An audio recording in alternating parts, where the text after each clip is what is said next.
À l'occasion de la solennité de la Nativité, pour Noël avec les bergers, puis ensuite avec les mages, nous avons admiré, contemplé. La lumière est venue dans le monde et nous l'avons accueillie. Cette lumière, le Verbe fait chair, nous le savons, c'est Dieu, Dieu qui est amour. Or, l'amour ne s'arrête pas à se regarder. Nous connaissons la formule de Saint-Exupéry, aimer, ce n'est pas se regarder l'un l'autre, mais regarder ensemble dans une même direction. Oui, à Noël, nous avons admiré. Et avec cet événement du baptême du Seigneur, nous sommes invités dans la dynamique de l'amour à vivre de l'amour même de Dieu et à suivre cet amour, à nous mettre en route, à nous mettre véritablement en marche.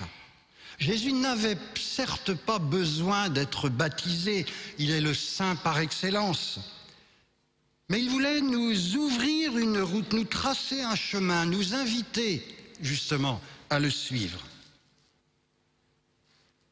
Et nous avons répondu oui. Nous croyons, telle est bien l'affirmation qui a résonné au jour de notre baptême. À Noël, à l'Épiphanie, nous sommes comme renvoyés à un choix. Choisir Jésus comme Seigneur, comme Maître, comme Roi de notre vie. Pour un grand bouleversement. Hérode n'a pas bougé, les mages, eux, sont venus de loin et repartent transformés, transfigurés par un autre chemin. Notre baptême, c'est notre Noël. Nous voulons vivre, et nous voulons vivre en disant « Je renonce à l'obscurité, aux ténèbres, et je crois à la lumière, je crois au Verbe fait chair. »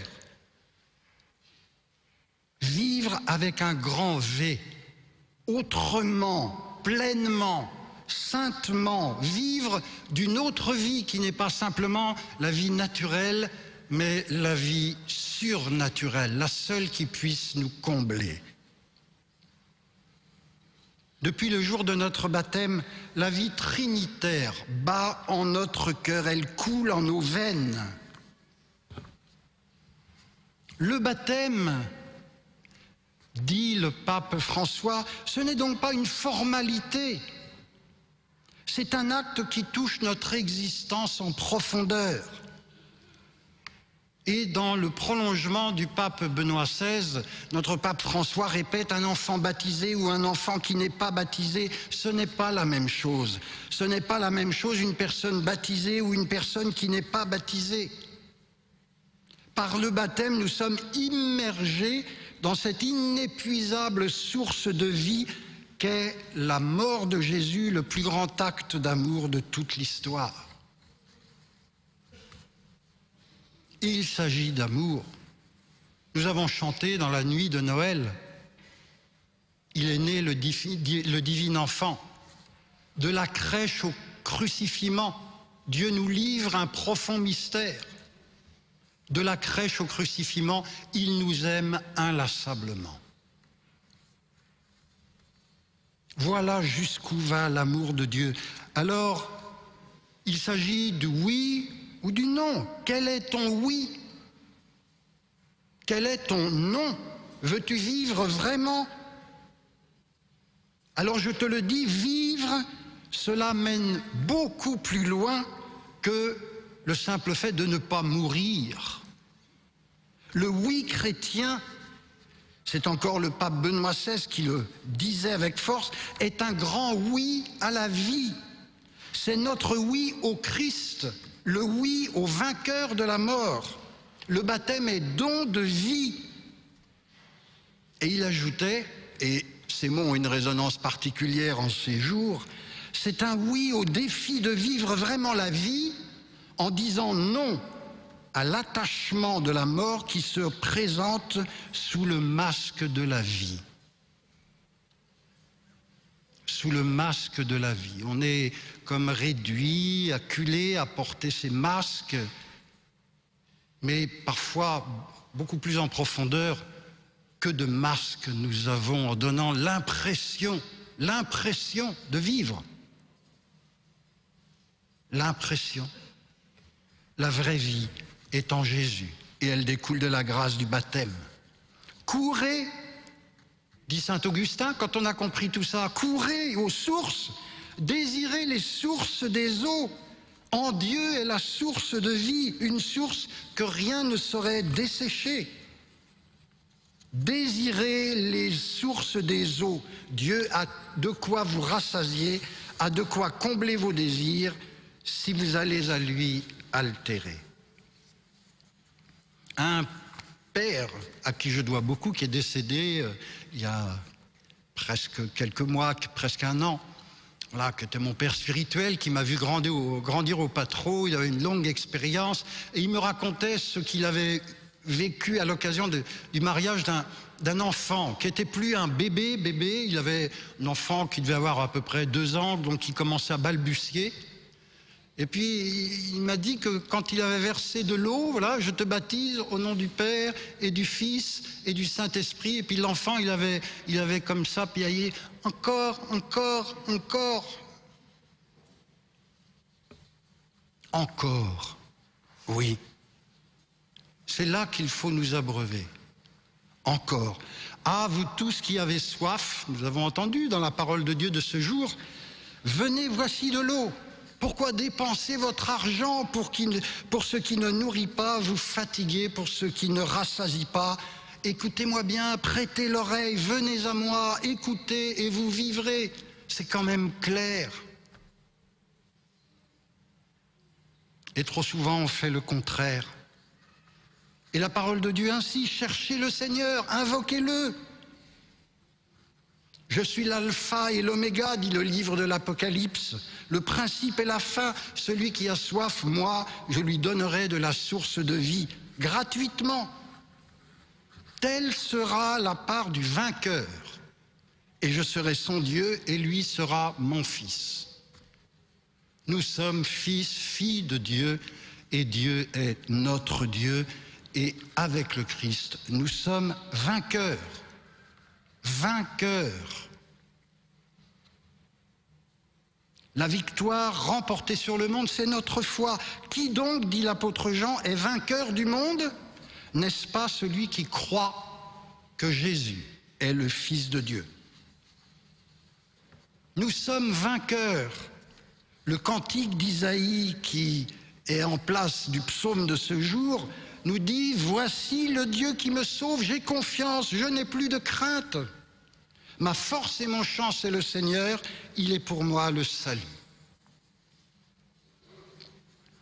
Alors dans ces temps qui sont difficiles, compliqués, bien, réveillons la mémoire et la grâce de notre baptême. D'abord par une chose toute simple.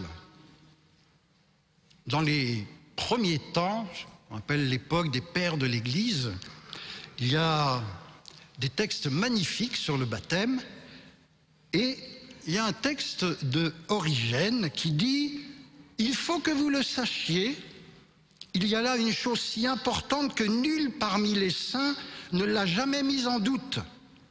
Nul d'entre eux n'a marqué par une fête ou par un grand banquet le jour de son anniversaire. » Tout récemment, c'était le 5 janvier, c'était mon anniversaire. Magnifique, j'ai passé ma journée à répondre à des coups de téléphone, des textos, des mails, plein de délicatesses qui m'ont beaucoup touché. Voilà, magnifique, c'était mon anniversaire. À ma grande honte, il a fallu que j'attende mon entrée au noviciat, donc j'avais 24 ans, pour tout d'un coup découvrir la date de mon baptême, 23 janvier. Je l'ignorais complètement. Connaître la date de son baptême. Le pape François le dit, il nous le demande. Connaître la date de notre baptême signifie connaître une date heureuse. Nous devons réveiller la mémoire de notre baptême. Nous sommes appelés à vivre notre baptême chaque jour comme la réalité actuelle de notre existence?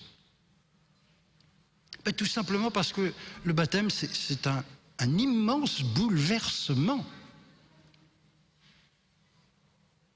La vie trinitaire, voilà, nous irrigue depuis ce jour-là. C'est phénoménal. Il faut nous en réjouir et rendre grâce à Dieu. Vous tous qui avez été baptisés dans le Christ, vous avez revêtu le Christ, vous êtes devenus le Christ. C'est quelque chose qu'on chante voilà, dans certains baptêmes. Vous avez revêtu le Christ, vous êtes devenus le Christ. Tous les prêtres pourraient vous dire qu'au moment d'un baptême, c'est spectaculaire, on est dépassé. Alors des fois, les bébés, il y a toutes sortes de réactions très différentes. Et puis quand on a à baptiser des enfants en âge scolaire, des adolescents, des grands jeunes, des adultes, c'est inouï. Je peux vous dire, quand vous avez par exemple des baptêmes d'adultes dans la nuit pascale et puis que vous avez la tête là qui est penchée au-dessus du baptistère et que vous versez l'eau et que vous voyez les yeux de la personne là qui est en train d'être baptisée, les yeux qui pétillent, il y a une lumière qui vient d'un autre monde, qui vient de l'au-delà. C'est magnifique. Encore une fois, il faut que nous puissions nous rappeler de notre baptême. Raviver notre credo, notre je crois, notre je renonce.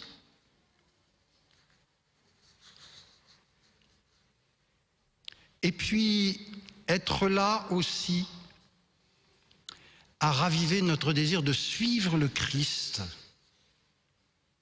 Le suivre pas à pas, on sait où il va. Il va au Golgotha, il va à la mort, il va à la croix. Mais pour ressusciter, nous ouvrir le ciel pour que nous vivions pleinement. Pleinement. Pas pour que nous vivotions, pour que nous vivions saintement. Le Verbe s'est fait chair, Jésus est là en notre monde et nous sommes là en notre monde. Jésus a été baptisé, nous avons été baptisés. Jésus a donné sa vie, est-ce que nous donnons notre vie? Jésus a été crucifié, sommes-nous prêts à aller jusqu'à la croix en laissant de côté nos plaintes stériles, nos gémissements qui n'ont rien d'ineffable? Jésus nous redemande de raviver la grâce de notre baptême.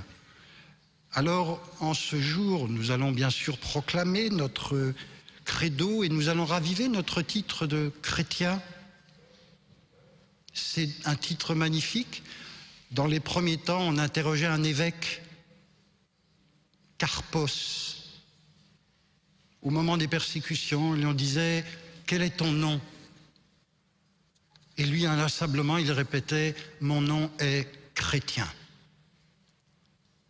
Dans quelques instants, les servants de messe vont être appelés eux aussi par leur prénom de baptême. Chaque prénom de baptême nous dit « Je suis chrétien ». Alors, je vous laisse peut-être 2 résolutions en ce jour. Celle de bien noter dans vos agendas la date anniversaire de votre baptême. Si vous ne la connaissez pas, menez la recherche et notez cette date bien en gros, en gras sur vos agendas. Si c'est des agendas électroniques avec la petite sonnerie de rappel, comme ça, pof. Hein. Et puis l'autre chose, c'est cette prière que nous allons dire après la remise des insignes aux servants, la prière du credo. Je crois, je crois. C'est notre roc, notre forteresse, notre citadelle. Appuyons notre vie. Alors, ça vous fait 2 résolutions concrètes, la date de mon anniversaire et puis si vous le pouvez, dire son « je crois en Dieu », son credo chaque jour, c'est magnifique.